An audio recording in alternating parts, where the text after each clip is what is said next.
E o Bitcoin fez uma nova máxima histórica hoje, mas alerta, aconteceu algo muito grave no mercado, vou estar falando disso, vou estar atualizando vocês o que andou acontecendo, vou começar esse vídeo analisando o gráfico, depois vou falar dos eventos macroeconômicos que tivemos uma surpresa muito negativa, também vou estar atualizando, pessoal, análise de sentimento do Bitcoin, análise dos gráficos das principais criptomoedas, altcoins hoje aí tendo uma performance pior do que o Bitcoin, né? Vou explicar o que está acontecendo, mas antes de continuar, pessoal, primeiramente não deixem de se inscrever aqui no canal Criptográfico no YouTube, ativar o sininho para receber as notificações, deixar o like aí embaixo para dar aquela força, deixar seu comentário também aí embaixo.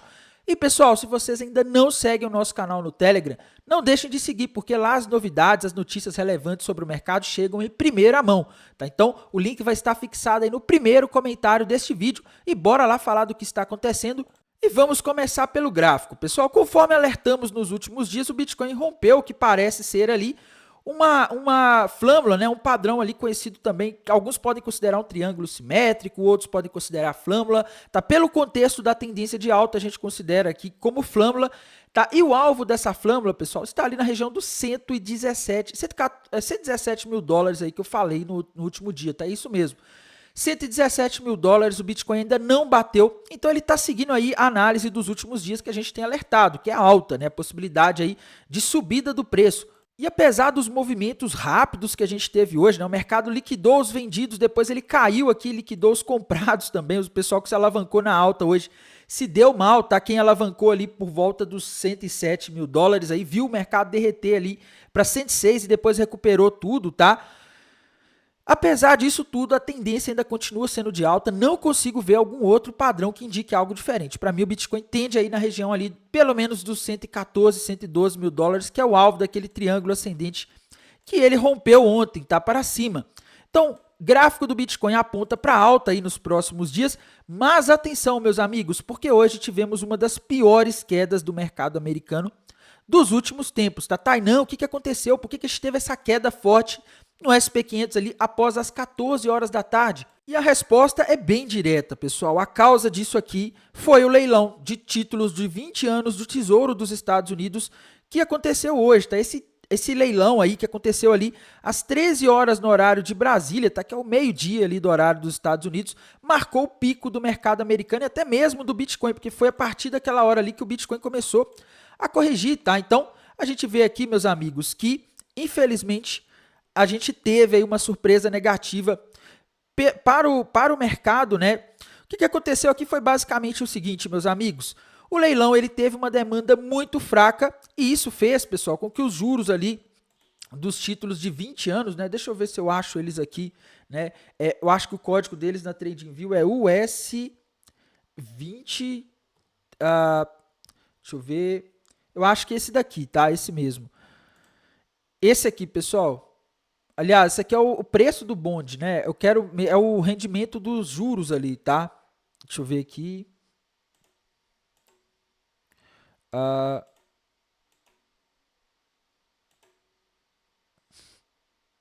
Esse daqui, pessoal. O rendimento dos juros de 20 anos, ele disparou ali a partir das 13 horas da tarde, das 14 principalmente, quando a demanda foi fraca, tá? E isso aí, pessoal, foi o menor nível aí de demanda desde fevereiro, tá? Qual que é a causa disso, Tainan? Isso aí está ligado a preocupações principalmente com o déficit fiscal dos Estados Unidos, a sustentabilidade da dívida pública americana, né? E isso aí, pessoal, foi agravado por algumas propostas legislativas que ocorreram nos Estados Unidos que podem agravar essa situação, tá? Essa proposta, pessoal, que causou esse alvoroço no mercado é uma proposta que já está em pauta aí desde o dia 28 de abril, tá? Ela foi apresentada no dia 28 de abril de 2025 com uma sessão tributária que foi divulgada agora no dia 12 de maio, tá? E o impacto ele veio hoje no mercado financeiro, pessoal. Isso aí aconteceu porque a Câmara dos Representantes avançou com essa tramitação aí desse projeto e isso coincidiu justamente com o leilão de títulos do Tesouro dos Estados Unidos que a gente teve hoje. Isso acabou gerando uma baixa demanda, tá? Para quem não sabe, o governo dos Estados Unidos ele tem algumas formas de se financiar, né? Ele tem a forma que é por meio dos impostos, que é a forma correta, vamos dizer assim, né? Mais tradicional. Tem também a forma de vender títulos, o governo ele cria títulos e vende, e tem impressão de dinheiro que não é tão usada quanto as pessoas falam, né? O governo eles normalmente tentam se financiar mais aí por venda de títulos, porque imprimir dinheiro e jogar diretamente acaba gerando bastante inflação, tá? Mas o que acontece é o seguinte, meus amigos, essa proposta que faz parte aí dessa tal One Big Beautiful Bill Act, tá? Que é essa proposta aí que o partido do Trump colocou, ela tem aí como medida implementar cortes de impostos nos Estados Unidos, tá? E também, ao mesmo tempo, aumento de gastos em diversas áreas, tá? Que, segundo aí analistas do mercado financeiro, poderiam adicionar mais 2 trilhões e meio, talvez até mais de 5 trilhões de dólares para a dívida pública americana nos próximos 10 anos, pessoal, dependendo de como essas medidas continuassem, tá? O problema dessas medidas aí de cortes de impostos, aumentos de gastos, é que é fácil colocar. Depois que você coloca para tirar, você tem impopularidade, nenhum presidente quer mexer nessas coisas, tá? É igual aqui no Brasil, pessoal. A gente tem aí vários gastos do governo, né? E quando o governo cria um novo gasto, cria uma nova bolsa, qualquer coisa, é fácil colocar, mas quando você vai tirar, você tem protesto, você tem reclamação, e acaba que nenhum político quer mexer nessas coisas de cortar gasto, porque isso acaba gerando impopularidade. Quando o Donald Trump tinha sido presidente lá em 2017, ele implementou cortes de impostos, né, que estavam programados para expirar, tá?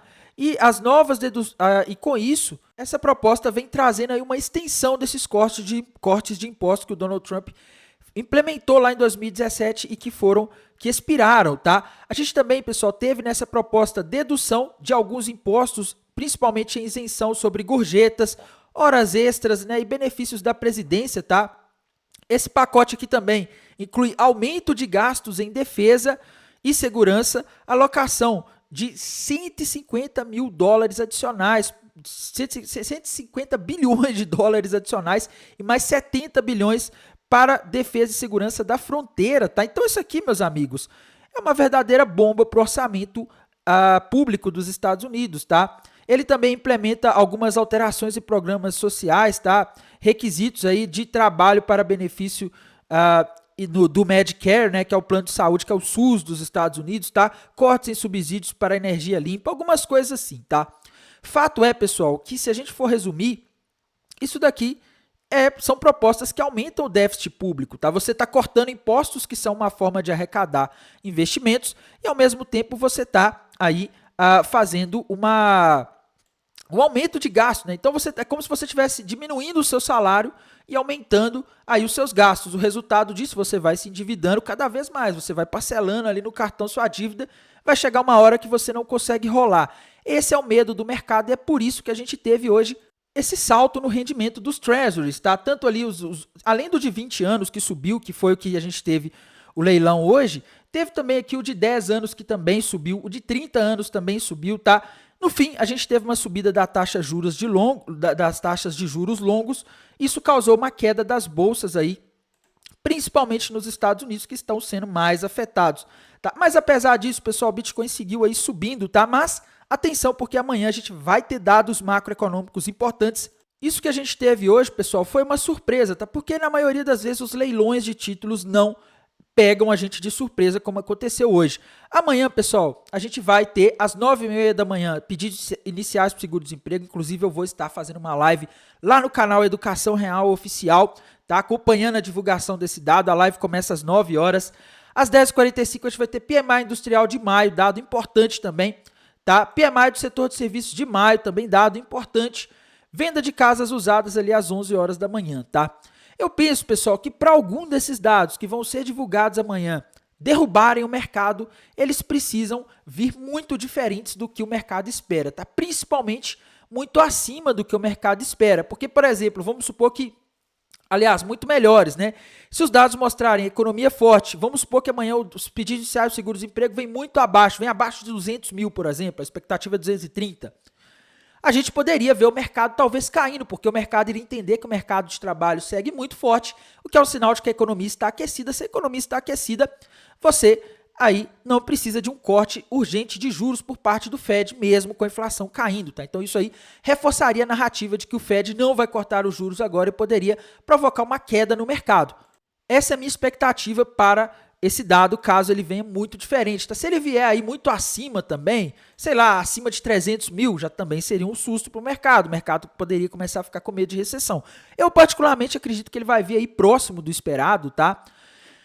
PMI industrial, acho que só se ele vir muito diferente do esperado. PMI do setor de serviços é importante porque é 70% do PIB dos Estados Unidos, mas acho que só impacta se ele vier abaixo de 50 ou muito acima aqui de 51, tipo 55, 56, tá? Aí poderia ter algum efeito negativo. E venda de casas usadas, pessoal, só se vier também muito diferente do que está sendo esperado, tá? A semana, ela basicamente se resume a esses dados de amanhã. Sexta-feira a gente só tem venda de casas novas, tá? A gente está na temporada de balanços também. Hoje a gente até teve alguns balanços aí, né? Alguns que decepcionaram, inclusive, o balanço da Target, por exemplo, ele decepcionou, né? Ele teve uma receita ali menor do que o esperado, tá?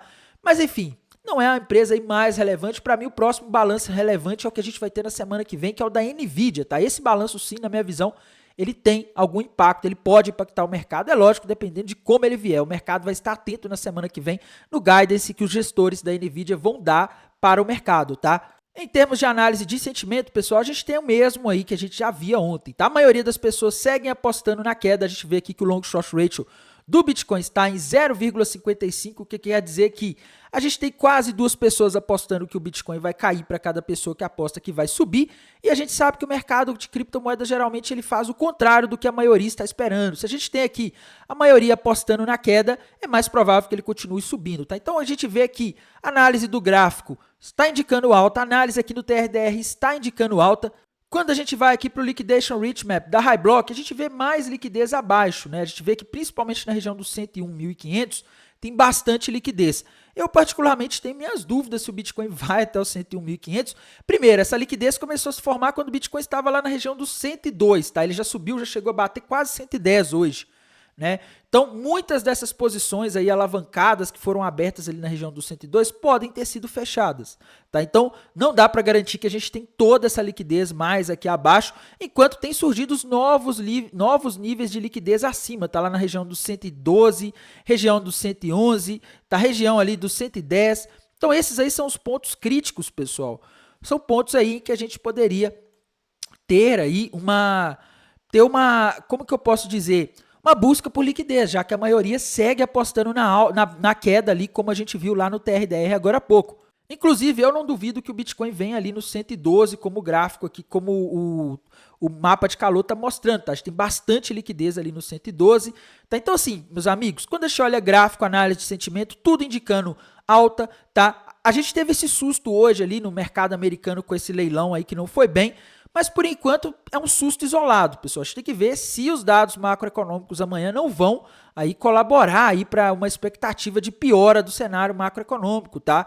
Em termos aqui de análise das altcoins, a coisa não tá legal para as altcoins, pessoal. Como eu já vim alertando nos últimos dias, a dominância do Bitcoin vem subindo, tá? Quando a dominância do Bitcoin sobe, geralmente as altcoins perdem valor frente ao Bitcoin. Não que elas estejam se desvalorizando. A Ethereum, por exemplo, está no 0 a 0, Solana subindo, Cardano subindo, mas no geral a maioria das altcoins estão performando pior do que o Bitcoin hoje, tá? Então elas estão se desvalorizando frente ao Bitcoin. Então a gente vê aqui um cenário em que a gente tem aí dificuldade para as altcoins aí de se manterem valorizadas, né? E, pessoal, gráfico da dominância, tá? Indica que a gente ainda pode ter mais subida para dominância, ou seja, as altcoins ainda podem ficar fracas por mais uns dias. O alvo para a dominância do Bitcoin está lá no 64,64%, o que indica que a dominância chegando lá, a gente pode ter aí talvez a dominância atingindo o alvo, a gente pode ter uma correção da dominância e a gente pode ver as altcoins brilharem, tá? Vamos torcer aí por isso, né? Ethereum, meus amigos, está andando de lado, tá? Não consigo ver um padrão aqui no gráfico dela nos últimos dias. Aquele ombro, cabeça, ombro que ela estava formando ali no final de semana, eu acho difícil aí buscar. Para mim já está invalidado porque ela não tomou direção, tá? A Solana, meus amigos, gráfico da Solana parece estar formando ali uma cunha descendente, um padrão que geralmente indica alta, tá? Já rompeu para cima aqui na minha visão. Se a gente fizer aqui projeções, pessoal, para mim esse movimento de hoje está com cara aí de pullback, tá? Se a gente fizer aqui uma projeção para saber até onde a Solana pode subir após esse movimento, a gente vê alvo para ela lá na região dos 208, tá? A da Cardano, meus amigos, bateu o alvo daquele fundinho duplo que a gente comentou nos últimos vídeos, tá? Bateu o alvo aí hoje, tá? O alvo estava na região ali dos 78 centavos, 77 centavos, tá? 78, 77, bateu ali no alvo.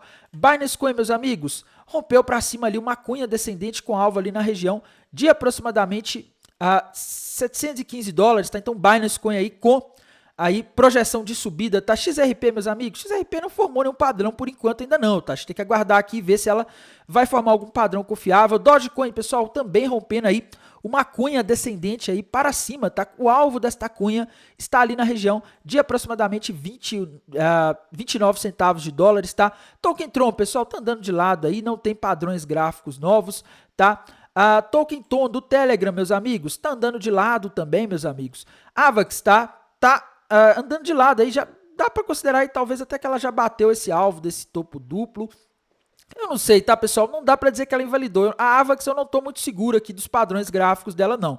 Eve, meus amigos, na minha visão rompeu para cima aí um retângulo com alvo lá na região dos 288 dólares, tá? Outra moeda importante aí que a gente tem que falar, a Pendle, pessoal. Pendle segue em tendência de alta, tá? Gráfico da Pendle rompeu para cima ali um ombro, cabeça, ombro invertido com alvo lá na região de aproximadamente, vamos ver aqui, de 5 dólares e 16 centavos, tá? Outra moeda importante, pessoal, a SUI, tá? SUI, meus amigos. Gráfico da SUI aí, dá para forçar a barra aqui também e falar que ela tá rompendo uma cunha descendente para cima, né? Um padrão aí que normalmente indica a continuação de uma tendência de alta, tá? Então, SUI, na minha visão, se a gente fizer aqui uma projeção gráfica, né? A gente teve bastante volume aí nos últimos dias, tá? O volume aumentou bastante nas últimas horas. Se a gente fizer uma projeção gráfica aqui para SUI, o alvo tá lá na região dos 4,62. Tá? Token NIR, pessoal, já bateu o alvo daquele fundo duplo, mas ainda, daquele topo duplo, mas ainda não formou aqui um padrão muito claro, tá? Outra moeda aí que a gente não pode deixar de comentar, pessoal, a gente tem que analisar ela também, é a Chainlink, tá? Uma moeda aí importante no mercado. Temos que falar aqui do token Chainlink, tá? Quando a gente vai aqui para o gráfico da Chainlink, pessoal, a impressão que eu tenho é que ela está prestes a formar uma bandeirinha de alta, mas para isso ela precisa romper a região ali dos 16 dólares e 50 centavos. Aqui nos tempos gráficos menores, pessoal, ela rompeu para cima um ombro, cabeça, ombro invertido, que tem alvo lá na região dos 21 dólares, tá? Então, Chainlink aí com projeções de alta. No mais, pessoal, irei mantendo vocês atualizados aqui pelo canal do YouTube, lá pelo canal do Telegram. Desejo a todos uma excelente noite de quarta-feira, um bom descanso e bons negócios. Até mais, tchau, tchau. Amanhã estou de volta.